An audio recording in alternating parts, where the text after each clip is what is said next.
This channel does not promote any violent, harmful, or illegal activities. All content provided by this channel is meant for an educational purpose only.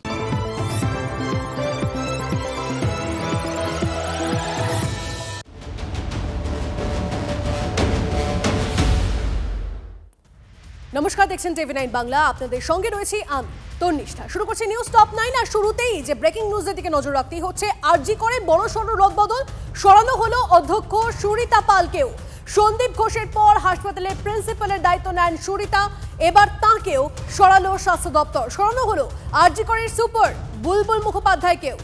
Sandeep ঘোষের national মেডিকেলে অধ্যক্ষ পদে নিয়োগের বিজ্ঞপ্তি বাতিল জানিয়েছে স্বাস্থ্য দপ্তর।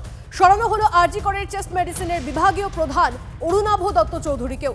আরজি করে বৈঠকের পর এই পরিবর্তনের কথা জানিয়েছেন স্বাস্থ্য সচিব নারায়ণ স্বরূপ নিগম। কার্যত আন্দোলনকারীদের চাপের কাছে নতি স্বীকার করল স্বাস্থ্য ভবন।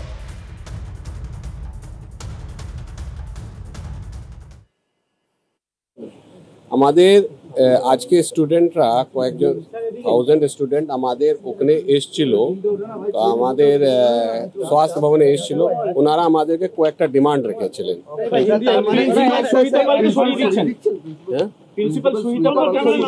হ্যাঁ, ওনাকেও সরানো হচ্ছে। ওনার এমএসভিপি, এখানে নতুন এমএসভিপি আমরা দিচ্ছি। এখানে নতুন এইচওডি চেস্টও নতুন হবেন, ওনাকেও সরানো হচ্ছে। সন্দীপ ঘোষকে নিয়ে অভিযোগ ছিল, সিআইএফ যে মিটিং হয়েছে নোটিফিকেশনটা ক্যান্সেল করবেন, নোটিফিকেশনটা ক্যান্সেল করবেন। কোনটা নোটিফিকেশন? ওই যে এনআর ন্যাশনালে পাঠিয়েছে, সেটা অলরেডি ক্যান্সেল হয়ে গেছে। কিছুক্ষণ আগে আমাদের প্রতিনিধি সৌরভ দত্তের সঙ্গে কথা হচ্ছিল। তার কথায় তিনি যেরকম আমাদেরকে জানালেন, যে রিপোর্ট দিচ্ছেন যে এই যে সরানো হয়েছে অধ্যক্ষকে, এই যে সুপারকে সরানো হয়েছে, তার কারণ হচ্ছে তাদের ভূমিকা নিয়ে প্রশ্ন উঠছে। বলা হচ্ছে যিনি হাসপাতালের প্রিন্সিপাল অর্থাৎ সুরিতা পাল, তাকে নাকি দেখাই যায়নি 15 আগস্টের পর থেকে।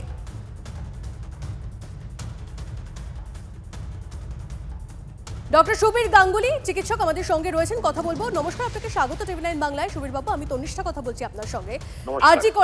আরজি করে একটা বড়সড় রদবদল হয়েছে। অধ্যক্ষ সুরিতা পালকে সরানো হয়েছে এবং এর পাশাপাশি যিনি হাসপাতালের সুপার, তাকেও সরানো হয়েছে। তাদের ভূমিকা নিয়ে প্রশ্ন উঠছিল। বলা হচ্ছিল অধ্যক্ষকে নাকি 15 আগস্টের পর থেকে দেখাই যায়নি হাসপাতালে, এরকম নানা অভিযোগ। দেখুন, আজকে যে স্বাস্থ্য ভবনে যে মিছিলটা হয়েছিল চিকিৎসকদের এবং আন্দোলনকারীদের, তাতে যে দাবি দাওয়াগুলো জানানো হয়েছে তার মধ্যে কিন্তু এইটা ছিল।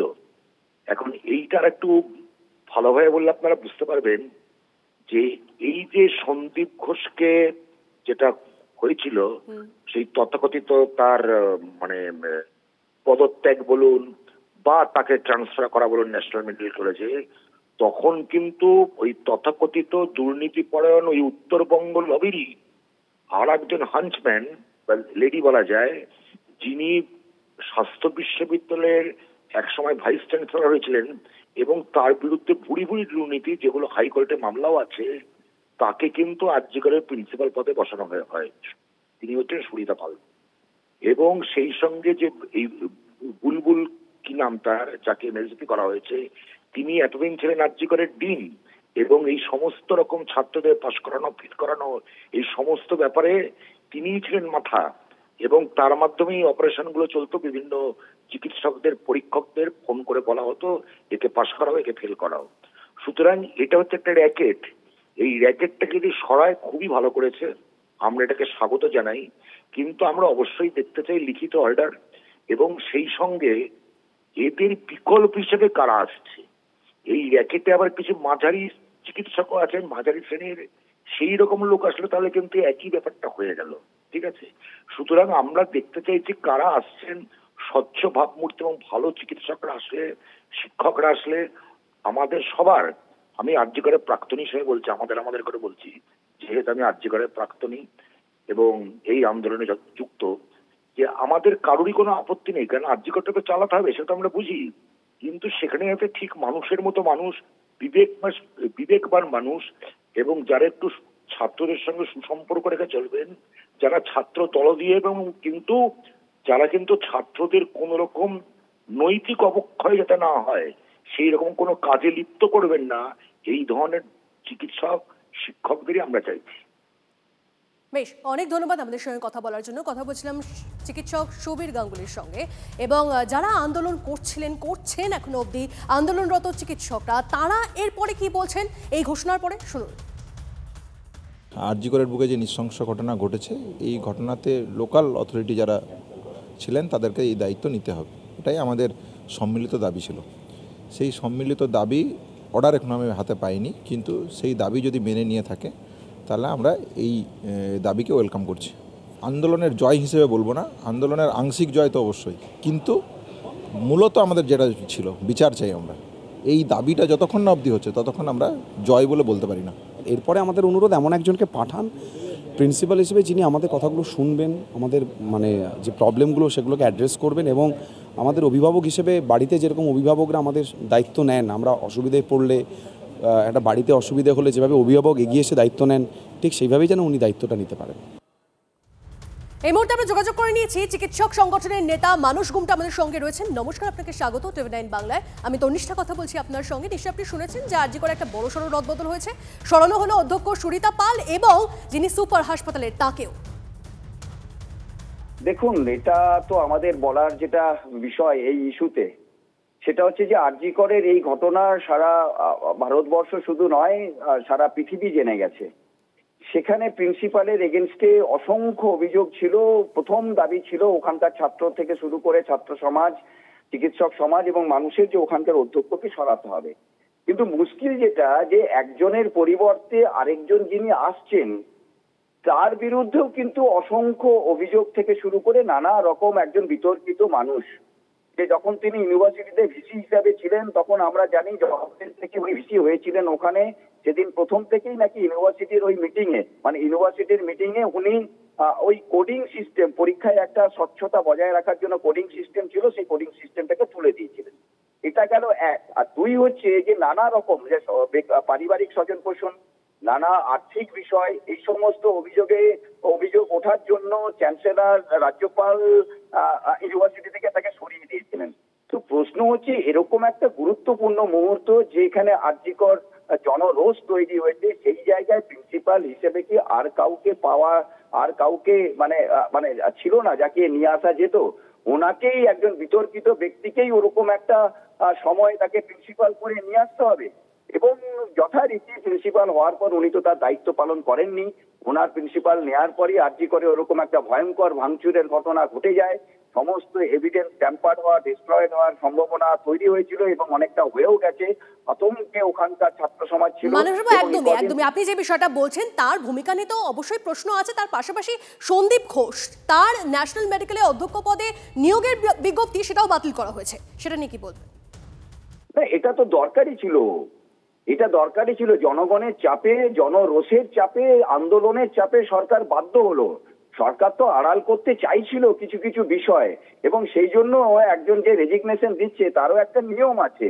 সেই নিয়ম হচ্ছে যে 1 মাস আগে তাকে নোটিশ দিয়ে রেজিগনেশন দিতে হয়। এরকম একটা পরিস্থিতিতে আমি মেনেই নিলাম যে তাকে রেজিগনেশন, তিনি রেজিগনেশন দিলেন।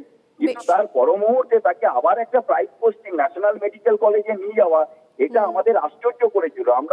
আমরা সত্যি কথা বলতে হাইকোর্টের এই অর্ডার, যার ভিত্তিতে ওনাকে সরে যেতে হয়েছিল, তাতে আমরা ধন্যবাদ জানিয়েছিলাম হাইকোর্টকে। তাহলে এই সরকার হয়তো তাকে ওইখানেই প্রিন্সিপাল থেকে প্রাইজ পোস্টিং দিয়ে তাকে কাজ করিয়ে যেত। বেশ, বোঝা যাচ্ছে। ধন্যবাদ, অনেক ধন্যবাদ আমাদের সঙ্গে কথা বলার জন্য। কথা বলছিলাম মানুষ গুমটার সঙ্গে। তিলোত্তমার ধর্ষণ ও খুনের ঘটনায় সারা দেশ জুড়ে আন্দোলন কার্যত সুনামির আকার নিয়েছে। প্রবল জনমত, আর সেই জনমতের জেরে প্রবল চাপ যে রাজ্য প্রশাসনের উপর তৈরি হচ্ছে, তার আরেকটা প্রমাণ মিলল বুধবার রাতে। সকালে স্বাস্থ্য ভবন অভিযান, শয়ে চিকিৎসকের সিজিও কমপ্লেক্স থেকে স্বাস্থ্য ভবন পর্যন্ত, স্বাস্থ্য ভবনে ডেপুটেশন দিয়ে বৈঠক সেরে তারা বেরিয়ে এসে বললেন তারা হতাশ। তারা কেন হতাশ? তারা হতাশ তার কারণ অধ্যক্ষ সন্দীপ ঘোষ আরজি কর থেকে বদলি হয়ে কেন ন্যাশনাল মেডিকেল কলেজে আবার পদ ফিরে পেলেন, সেই প্রশ্নে 13 দিন পরেও স্বাস্থ্য ভবন নিষ্ক্রিয়। তারা হতাশ কারণ নতুন অধ্যক্ষ হিসেবে যাকে দায়িত্ব দেওয়া হয়েছিল 15ই আগস্টের পর, আরজিকর মেডিকেল কলেজে যেদিন মধ্যরাতে ভাঙচুরের ঘটনা ঘটে সেই ঘটনার পর থেকে অধ্যক্ষ আরজিকরের দিকে পা মারাননি, তিনি স্বাস্থ্য ভবনে থেকেছেন। এমন একজনের হাতে তাদেরকে ফেলে দেওয়া হয়েছে, তারা কার্যত মনে করছিলেন তারা অভিভাবকহীন। স্বাস্থ্য ভবন গত 13 দিন ধরে তাদের সঙ্গে কেন বৈঠকে বসার চেষ্টা করলেন না, কেন তারা সমস্যা মেটানোর চেষ্টা করলেন না, সেই সমস্ত প্রশ্নও ছিল। এই সবের প্রেক্ষিতে যখন তাদের বক্তব্যগুলো সামনে এলো, তারা কি বলতে চান তারা সামনে এলো, তারা স্বাস্থ্য ভবন থেকে কি প্রত্যাশা করেন সেই বিষয়গুলো সামনে এলো। সেই সময় বুধবার বৃষ্টির রাতে বৃষ্টি মাথায় করে আরজিকর মেডিকেল কলেজের প্ল্যাটিনাম জুবলি বিল্ডিংয়ে প্রবেশ করলেন স্বাস্থ্য সচিব নারায়ণ স্বরূপ নিগম, ডিএমই কৌস্তব নায়ক। আর তারও আগে খোঁজ মিলল নিখোঁজ নতুন অধ্যক্ষ সুরিহিতা পালের। সিআইএসএফের একটা বৈঠক ছিল, সেই বৈঠকের মতো হয়েছে। বৃহস্পতিবার বিকেল থেকে তার ফল দেখা যাবে বলে জানিয়ে গেছেন স্বাস্থ্য সচিব। কিন্তু পুরো ঘটনাক্রমে বেরোনোর সময় তারা সাংবাদিকদের মুখোমুখি হয়ে জানিয়ে গেলেন সুরিহিতা পাল অপসারিত। অধ্যক্ষ সন্দীপ ঘোষের যে ন্যাশনাল মেডিকেল কলেজের অধ্যক্ষ পদ সেটিও কেড়ে নেওয়া হলো। বুলবুল মুখার্জি যে এমএসভিপি হয়েছিলেন তাকেও অপসারিত করা হলো। চেস্ট মেডিসিনের বিভাগীয় প্রধান তিনিও অপসারিত। যে মেডিকেল কলেজগুলিতে যে কর্মবিরতি চলছে তাতে রাশ টানতে তারা জানিয়ে গেলেন যে তারা সব দাবি দাওয়া মেনে নিচ্ছেন। এমনকি নতুন প্রিন্সিপাল কে হবেন সেটা ঘোষণার আগেই তারা জানিয়ে গেলেন প্রিন্সিপাল অপসারিত, সেটা ঠিক না করেই। ছাত্রছাত্রীরা বলছেন নিশ্চিতভাবে এটা আন্দোলনের একটা প্রথম ধাপ, আন্দোলনের জয়ের প্রথম ধাপ। ক্যামেরায় দীপঙ্কর জানার সঙ্গে সৌরভ দত্ত, TV9 বাংলা, কলকাতা। আর একটা ব্রেকিং নিউজ দিয়ে আপনাদের, সুপ্রিম কোর্টের নির্দেশ মতো আরজিকরের নিরাপত্তার দায়িত্ব নিচ্ছে সিআইএসএফ। গোটা হাসপাতালের নিরাপত্তার দায়িত্বে থাকবেন 151 জন জওয়ান। দায়িত্বে থাকবেন একজন অ্যাসিস্ট্যান্ট কমান্ড্যান্ট, নর্থ ইস্ট জোনের প্ল্যান থেকে একজন অ্যাসিস্ট্যান্ট কমান্ড্যান্ট, 2 পুরুষ ইন্সপেক্টর, একজন মহিলা ইন্সপেক্টর, 3 জন মহিলা এসআই, মহিলা কনস্টেবল থাকবে 38 জন, পুরুষ সাব ইন্সপেক্টর 3 জন, পুরুষ হেড কনস্টেবল 23 জন, কনস্টেবল 68 জন। দুর্গাপুর প্ল্যান থেকে আসছেন 6 মহিলা কনস্টেবল, বারুইপুর প্ল্যান থেকে আসছেন 6 লেডি কনস্টেবল। 3টে শিফটে নিরাপত্তার দায়িত্বে মোট 151 জন।